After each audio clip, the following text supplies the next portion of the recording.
Before we dive in, viewer discretion is advised. This content is for entertainment. What happens when one of Hollywood's most revered voices, a man whose gravitas commands instant respect, walks into what should be a simple morning interview, only to face the most disrespectful blindside in daytime television history? When Morgan Freeman settled into the guest chair on Good Morning America that October morning, the legendary actor whose voice had narrated everything from the cosmos to the divine, whose presence had elevated countless films into art, had no idea he was about to deliver a masterclass in dignity under fire. This wasn't going to be a minor disagreement about politics or a spirited debate about art. This was going to be 33 seconds of pure condescension that would escalate into the most justified walk-off in morning show history. The complete dismantling of a host who'd forgotten that his job was to elevate guests, not diminish them. A moment that would remind millions of viewers that sometimes the most powerful response to disrespect is simply refusing to accept it. What you're about to witness is how a man who'd spent 5 decades earning legendary status reminded everyone what real class looks like when someone mistakes their platform for permission to be cruel. The morning sun streamed through the massive windows of the Good Morning America studio in Times Square, that iconic glass-walled space where tourists gathered outside to wave at cameras and catch glimpses of celebrities. Inside, the familiar choreography of live television unfolded with practiced precision. Lighting technicians made final adjustments to eliminate shadows. Camera operators positioned themselves for optimal angles. Audio engineers conducted last-minute checks to ensure every word would be captured clearly. The studio audience, a mix of excited tourists and devoted fans who'd arrived hours early for seats, settled into their places with buzzing anticipation. This was supposed to be one of those feel-good segments that morning shows excel at creating. A beloved actor promoting an important environmental documentary, sharing his passion for ocean conservation, inspiring viewers to care about the planet. Easy, uplifting. Exactly the kind of content that sends people off to work feeling good about the world. Michael Strahan sat in his anchor chair reviewing his notes with what appeared to be confidence, but was actually something darker, the particular energy of someone who decided he was going to make a moment happen, who'd confused his platform with permission to treat guests however he wanted. He'd been co-hosting the show for years, had transitioned from NFL stardom to television personality with remarkable success, and had become one of morning television's biggest draws. But somewhere along the way, success had curdled into something toxic. Somewhere between confidence and arrogance, between challenging interviews and hostile attacks, Michael Strahan had lost the plot. Morgan Freeman's car just pulled up. A production assistant announced into her headset, "ETA 5 minutes to set." Strahan glanced at his co-hosts with a smirk. "This should be interesting," he said in that tone that suggested he had plans his colleagues weren't privy to. One of his co-hosts, sensing something off in his energy, gave him a cautious look. "Just remember, he's here about the ocean documentary. Keep it focused on that." "Oh, don't worry," Strahan replied, his smile widening in a way that should have served as a warning. "I've got questions prepared." What Michael Strahan didn't understand, what he couldn't possibly have anticipated, was that Morgan Freeman wasn't some young actor, desperate for exposure, who'd smiled through anything. This was a man who'd earned his legendary status through 5 decades of consistently excellent work, who'd been directed by the greatest filmmakers alive, who'd won every major award, and had nothing left to prove to anyone. Morgan Freeman had survived this long in Hollywood by knowing exactly when to walk away from toxicity, regardless of who was watching. Morgan arrived at the studio entrance at 7:45 a.m., 30 minutes before his scheduled segment.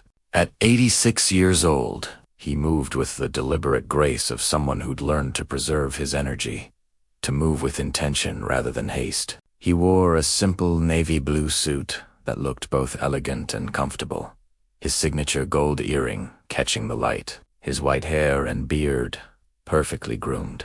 He carried himself with that rare quality that can't be taught or faked, the quiet authority of someone who'd earned every ounce of respect the world gave him. "Mr. Freeman, welcome," the production coordinator said, practically vibrating with excitement at escorting such a legend. "It's such an honor to have you here." Thank you, Morgan replied, his voice carrying that unmistakable richness that had made him one of the most recognizable voices on Earth. Happy to be here to talk about the oceans. It's an important subject. In the green room, makeup artists worked with reverent efficiency, their hands slightly trembling at the privilege of working on such an icon. Morgan chatted as Ellie about the documentary, about the coral reefs he'd visited for filming, about the scientists whose work he'd witnessed firsthand. He was warm, engaged, genuinely passionate about the subject matter, exactly the kind of guest any host should be thrilled to interview. "You're going to be great out there," the makeup artist said as she finished. "The audience is so excited to see you." Morgan smiled, that gentle smile that had graced 100 movie posters. "Let's hope we can get people excited about protecting our oceans." Little did he know that the conversation wouldn't be about oceans at all. It would be about something far more basic: respect and what happens when it's withheld. The show's opening segments proceeded normally. Weather, news, and banter between hosts that felt practiced and familiar. Then came the transition to Morgan's segment, and the energy in the studio shifted as crew members positioned cameras, and the audience leaned forward with anticipation, watching one of the most respected actors in history prepare to walk onto the set. "Coming up next," Strahan said to camera, his smile wide but somehow not reaching his eyes, "we have the legendary Morgan Freeman here to talk about his new documentary. Stay with us." As they cut to commercial, Morgan stood backstage, breathing steadily, centering himself the way he'd learned to do before stepping onto any stage. This was routine. He'd done hundreds of these interviews over the decades. The questions were always similar. What inspired the project? What did he learn? What does he hope viewers take away? Easy, comfortable territory. But nothing about the next 10 minutes would be easy. The commercial break ended. The cameras went live. The lights brightened. And Michael Strahan opened with words that would set off one of the most dramatic confrontations in morning television history. Well, Strahan said, his tone dripping with false joviality that barely concealed something nastier underneath. "Look who decided to grace us with his presence this morning. Morgan Freeman." Everybody. The voice of God himself. The audience applauded enthusiastically, genuinely excited to see the legend in person. But something in Strahan's tone made a few people in the front rows exchange uncertain glances. That wasn't the warm welcome they'd expected. Morgan walked onto the set with his characteristic grace, waving to the audience with genuine warmth, his smile authentic and welcoming. He crossed to shake Strahan's hand-to-hand shake, professional, but noticeably brief before settling into the guest chair with composed dignity. "Good morning, Michael," Morgan said pleasantly, his voice carrying that unmistakable richness. "Thank you for having me." "No, thank you for squeezing us into your very busy schedule," Strahan replied. And there it was, that edge, that condescension, that tone suggesting the gratitude was anything but genuine. "I'm sure it was really difficult to make time for a little morning show like ours." The studio went quiet, not the comfortable quiet of anticipation, but the uncomfortable quiet of people recognizing something was wrong, that the usual script was already being violated. Morgan's expression didn't change, but his eyes narrowed almost imperceptibly, a tiny shift that anyone who knew him would recognize as his warning sign. "I'm happy to be here to talk about the documentary," sighed Evanly. "It's an important project about ocean preservation, and I think your viewers would really connect with the message." Strahan waved his hand dismissively, as if the subject Morgan had flown across the country to discuss was merely a tedious formality to be dispensed with. Yeah, we'll get to all that. But first, I've got to ask." He leaned forward with that smirk, becoming more pronounced, more openly hostile. "Do you ever get tired of that voice? I mean, you've been doing the same smooth, slow-talking thing for what, like 100 years now?" The audience collectively inhaled. Several people in the front rows visibly reacted, mouths opening slightly in shock. This wasn't playful banter. This was an insult disguised as a question, delivered with the confidence of someone who thought his platform made him untouchable.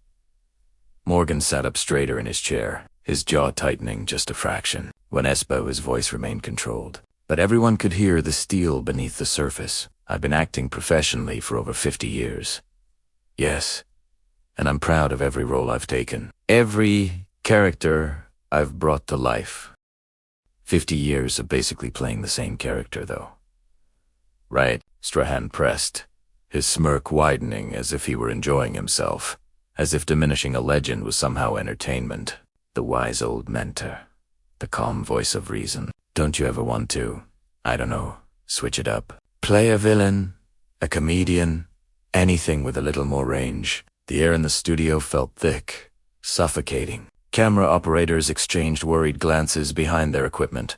A producer in the wings frantically gestured at Strahan to change course, to redirect. But the host ignored them completely, too committed to whatever game he thought he was playing. Morgan took a slow breath. You could see him making the choice to remain calm, to give Strahan the benefit of the doubt, to assume this was just poorly thought-out banter rather than calculated disrespect. I've played a wide variety of characters over my career. Michael, from Hope Coburn to Ellis Boyd, Red Reading to Lucius Fox.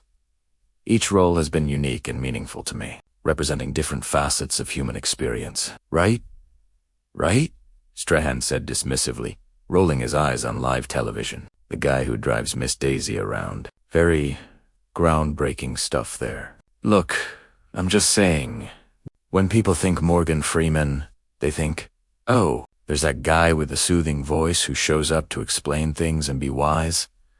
It's gotta be a little limiting. Duh.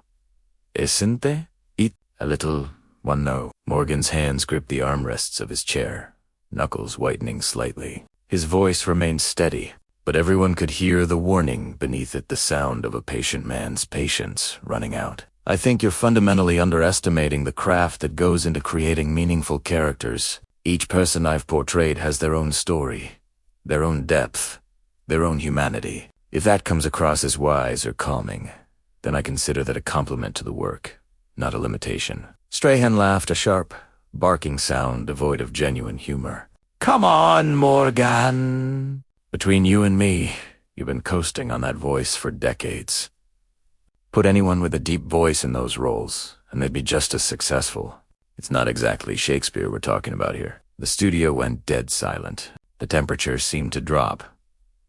The audience sat frozen, unable to believe what they were hearing. Crew members stopped moving entirely, their shock evident even as they tried to remain professional. This had crossed from awkward into catastrophic. Morgan leaned forward, his voice dropping to that dangerous quiet that somehow carries more power than shouting. Michael, I came here this morning to discuss a documentary that matters. A project about our oceans, about marine ecosystems collapsing, about the future of our planet. I didn't come here to have my life's work, 5 decades of dedication to my craft, diminished by someone who seems more interested in cheap shots than actual conversation. Whoa. Whoa, whoa! Strahan held up his hands in mock surrender, his smile cruel and triumphant, as if Morgan's obvious displeasure was exactly the reaction he'd been fishing for. Sensitive, much. I'm just having a little fun here. You Hollywood types are always so serious. Can't take a joke. There's a difference between humor and disrespect, Morgan said quietly, each word measured and deliberate. And right now, you're not just crossing that line, you're obliterating it. Strahan's smile faded into something uglier, revealing what had been lurking beneath his manufactured charm all along. Oh, I'm crossing a line. That's rich, coming from someone who probably hasn't had anyone tell them no in 30 years. You're in my house now, buddy. This is my show. And if I want to ask you questions about your limited acting range, your one-trick pony career, I'm going to ask them. The audience gasped, audibly. This was beyond anything anyone had anticipated, beyond the bounds of acceptable behavior, even on television known for provocative moments. Morgan stood up slowly, his posture straight and dignified. Despite, or perhaps, because of the chaos erupting around him. The movement was deliberate, controlled, filled with quiet authority that commanded instant attention. The entire studio froze, watching this legendary figure rise with the grace of someone who knew exactly what he was doing and why. Strahan's smile returned, triumphant and cruel. What? You're going to leave? Really?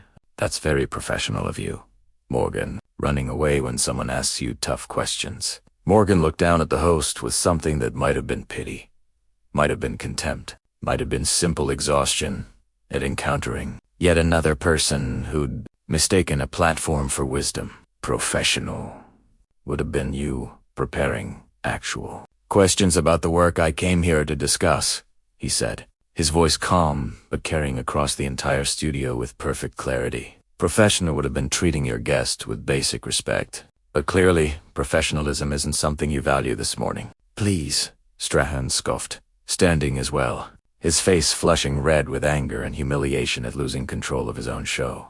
You think you're too good for my questions. I've interviewed presidents, athletes, movie stars bigger than you. Nobody walks off my set. Then perhaps you should consider why I'm choosing to, Morgan replied, beginning to remove his microphone with practiced efficiency. Because I've been in this industry for over 5 decades. I've sat through hundreds of interview-stuff questions, personal questions, challenging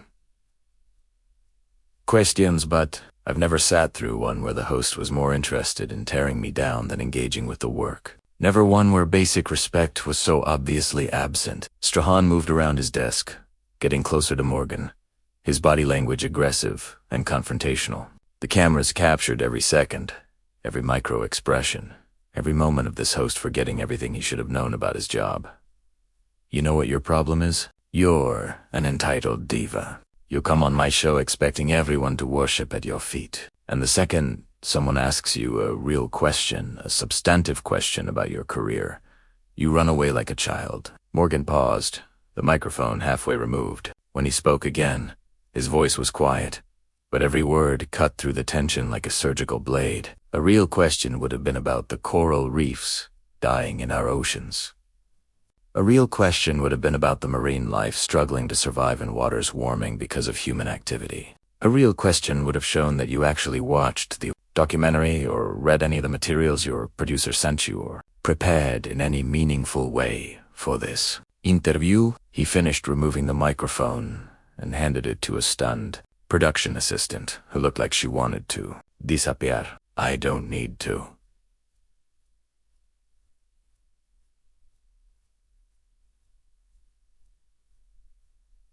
I don't need it. Watch your little nature film to ask you questions. Strahan snapped, his mask slipping, revealing the ego beneath. I'm the host.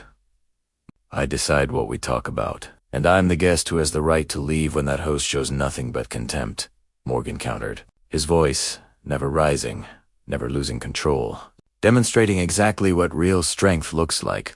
I've sat through hundreds of interviews in my career, interviews with journalists who challenged me, who asked difficult questions, who pushed me to think deeper about my work. But those were journalists who respected the craft, who understood their role was to illuminate, not to diminish. The audience sat in stunned silence, some with tears in their eyes, watching this masterclass in dignity play out before them. You're making a huge mistake walking out of here, Strahan said, his voice rising with desperation, finally realizing this wasn't going the way he'd imagined. You know that, right? This is Good Morning America. Millions of people watch this show. You're going to look like the bad guy. Morgan met his eyes without flinching, without hesitation, without a trace of doubt. I'd rather look like someone who stands up for themselves than someone who sits quietly while being disrespected on national television. Your viewers are smart enough to see what happened here, Michael. They'll know who crossed the line. What happened here? Strahan said, his voice reaching a crescendo of defensive anger. Is that a past his prime actor who couldn't handle a little bit of real talk? You want everyone to kiss your ring and tell you how amazing you are. Well, news flash, buddy, your best days are behind you. That documentary you're so proud of, it's going to tank because nobody cares about hearing Morgan Freeman narrate.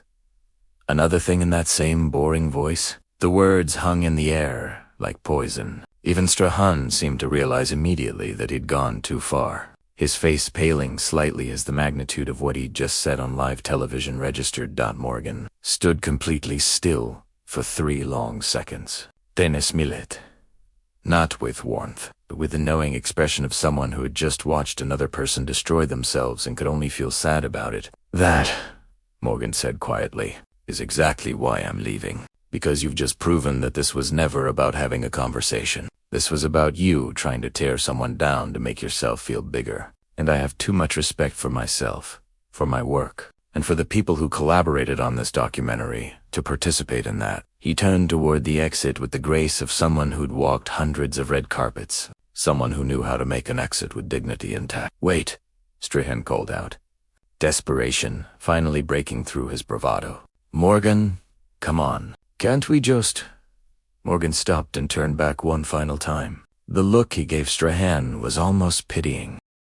"Michael, I hope you figure out whatever it is that made you think treating people this way was acceptable. Because you have a platform that reaches millions, and you just used it to demonstrate the worst parts of what power can do when wielded irresponsibly." With tact, Morgan Freeman walked off the Good Morning America set, his head held high, his dignity intact, leaving behind a host who had just learned the hardest lesson of his career and an audience that erupted in applause not polite, but thunderous, sustained, and supportive, for a man who had reminded them what self-respect looks like.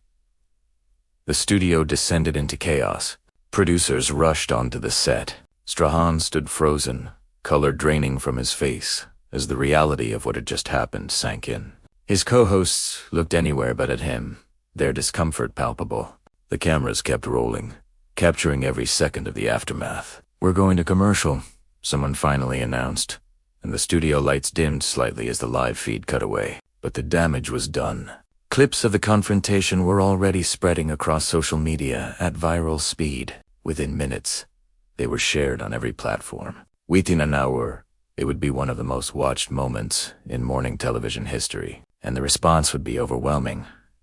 Morgan Freeman's car pulled away from the studio, carrying a man who had handled an impossible situation with grace, dignity, and the quiet strength that comes from knowing your worth. Inside, he sat in silence for a moment, then pulled out his phone to call the documentary's director. "The interview didn't happen," he said simply, "but I think people are going to hear about the documentary anyway." Was right. Within hours, the documentary's website crashed from traffic. People who had never heard of the project were searching for it, wanting to support the work of a man who had demonstrated remarkable dignity under fire. The irony was not lost on anyone. Strahan's attempt to diminish Freeman had actually elevated both him and his project beyond what a typical morning show interview could have achieved. The backlash against Strahan was immediate and brutal. Social media exploded with condemnation. "I just watched Morgan Freeman handle the most disrespectful interview with such grace," one viral tweet read. Meanwhile, Michael Strahan revealed exactly who he is when he has power over someone. Disgusting. Celebrities weighed in. Directors who had worked with Freeman shared stories of his professionalism, kindness, and dedication to his craft. Actors talked about how he had mentored them, supported them, and treated everyone on set with respect, regardless of their position. Morgan Freeman spent weeks with marine biologists for the documentary. One environmental advocate posted, "He dove with scientists, asked thoughtful questions, genuinely cared about the work, and Michael Strahan couldn't be bothered to watch a single frame before mocking his voice. That tells you everything." By that afternoon, ABC executives were in emergency meetings. Advertisers made nervous phone calls. Strahan's co-hosts distanced themselves in carefully worded statements. Throughout it all, Morgan Freeman remained silent, letting his actions speak. 3 days later, ABC issued a statement. "We sincerely apologize to Mr. Freeman for the unprofessional conduct during his recent appearance. We are committed to treating all guests with the respect they deserve." Reading between the lines, everyone knew Strahan had been disciplined, possibly suspended, and his position on the show suddenly far less secure. But the most powerful response came from viewers, themselves ordinary people who had watched the confrontation and recognized themselves in it. People who had been disrespected by bosses, colleagues, anyone who mistook power for permission to be cruel. "I just quit a job where my boss talked to me the way Strahan talked to Morgan Freeman," one woman shared. "Watching him walk away with such dignity gave me the courage to do the same." Sometimes the most powerful thing you can do is refuse to accept disrespect. The documentary premiered 2 weeks later to record viewership. Its opening featured a dedication to everyone working to protect the oceans and everyone who has ever walked away from toxicity with their head held high. Critics praised not only the film's environmental message but also Freeman's evident passion and authenticity. His voice conveyed genuine care for these ecosystems. One review noted, "This is clearly a project he believes in deeply, which makes Strahan's mockery all the more shameful." What started as a simple morning interview became a cultural moment about respect, dignity, and the courage to enforce your own boundaries. It reminded millions that your worth isn't determined by how others treat you, but by how you respond when that treatment falls below the standard you've set for yourself. Was Freeman right to walk off? Could it have been handled differently? Should he have stayed and tried to salvage the interview? These questions circulated in think pieces and social media debates. But to anyone who watched the confrontation unfold, the answer was clear. Morgan Freeman had handled an impossible situation with impossible grace. He had given Strahan multiple chances to course correct, remained calm and articulate even as he was attacked, explained clearly why he was leaving, and walked away with his dignity not just intact, but enhanced. In doing so, he taught a masterclass, not about acting, but about life, that you teach people how to treat you, that boundaries matter, that self-respect is non-negotiable, and that sometimes the most powerful statement you can make is simply refusing to participate in your own diminishment. The studio continued its broadcasts, but the memory of that morning lingered. Crew members told the story for years. Audience members remembered watching history unfold. Millions of viewers carried forward a simple lesson: real strength isn't about tolerating about having the wisdom to recognize it and the courage to walk away. Morgan Freeman, at 86, with 5 decades of legendary work behind him and nothing left to prove, had reminded everyone what dignity looks like when tested. And that lesson resonated far beyond Hollywood, beyond morning television, beyond entertainment, into the lives of everyone who had ever needed permission to stand up for themselves. He had given them that permission simply by showing what it looks like to know your worth and refuse to accept anything less.